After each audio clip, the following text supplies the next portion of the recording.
Hey guys, Pointless Zookeeper here, and today I'm going to be showing you my top 5 most obscure puzzles. I guess we'll just get started with number 5, which is the Rubik's Clock. So, this puzzle is pretty much unlike any other puzzle. So, you have 4 pins that you can push up and down, and 4 gears that rotate the clocks. So I'm going to show you an example of how the pins affect how the clocks turn. So when you have no clocks, or if you have no pins up, then you just move the corner clocks and the clocks, all of them on the back. If you have one pin up, then it moves the 4 clocks around that pin. If you have 2 pins up, then it moves the 6 clocks.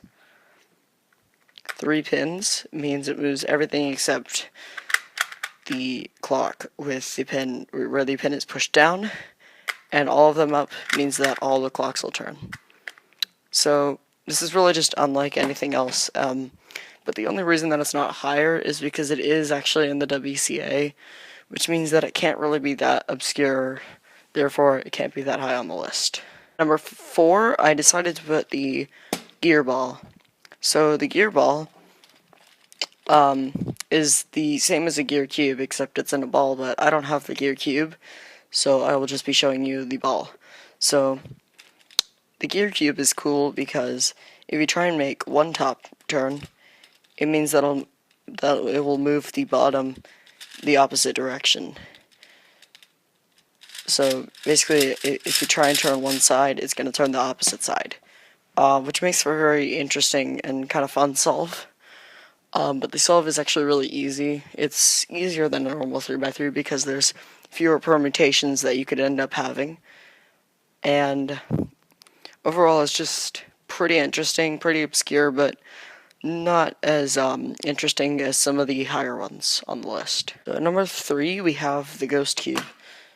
So when you're first turning it, you may think that it only turns on these 2 axes, because nothing else can turn the puzzle. Yeah, it's just these 2 axes that can turn, but actually what you have to do is misalign each layer a little bit, and then you can turn the rest of the axes, like so. So, this is just a 3x3 shape mod, actually.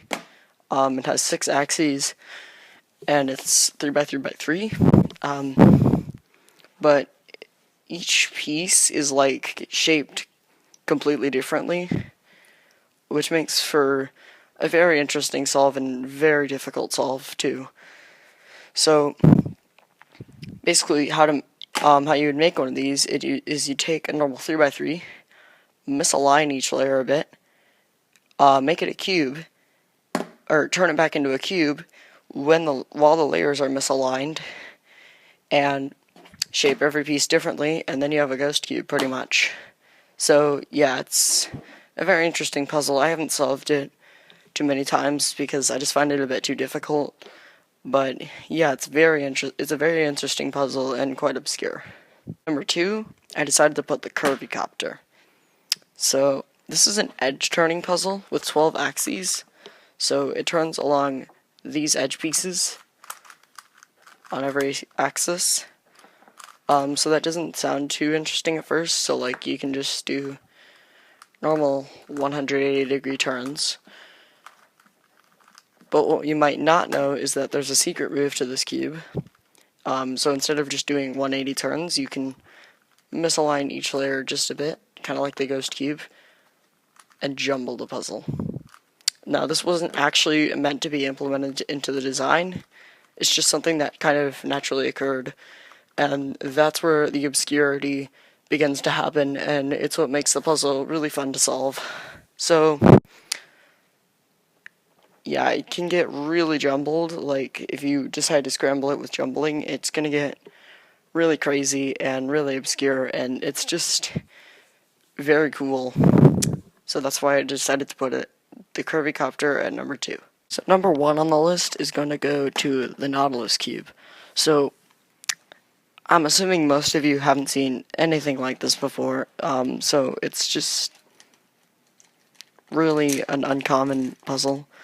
So it turns quite similar to a square one. It has a slice layer and then two other normal layers. And you can only move the layers. So like if you have the slice turned 90 degrees, you can't move the layers. You have to turn the slice 180 degrees. Then you can move the layers, and it's just something very interesting. It's quite intuitive and fun to solve. But it's just very interesting and uncommon, so that's why I decided to put it at #1 in the list. Anyways, that's going to be it for today, guys. I hope you guys enjoyed that video, and as always, I'll be sure to see you in the next one. Bye.